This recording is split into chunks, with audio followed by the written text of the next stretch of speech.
Anggota TNI Angkatan Darat menjadi korban dalam kecelakaan beruntun tol Cipularang kilometer 92 pada Senin 11 November 2024. Anggota TNI tersebut berada dalam satu kendaraan dinas dengan 3 penumpang. Mobil dinas TNI itu ikut ringsek karena kecelakaan beruntun yang melibatkan 17 kendaraan lainnya. Ketiga anggota TNI mengalami luka ringan di bagian wajah akibat benturan saat tabrakan.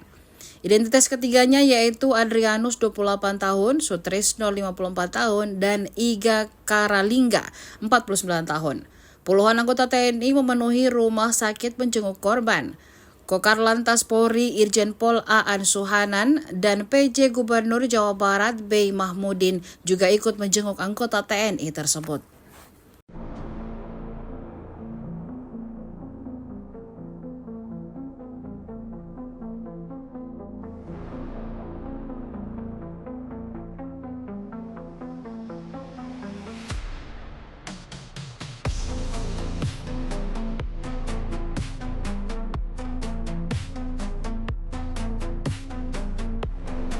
Download Tribun X sekarang, menghadirkan lokal menjadi Indonesia.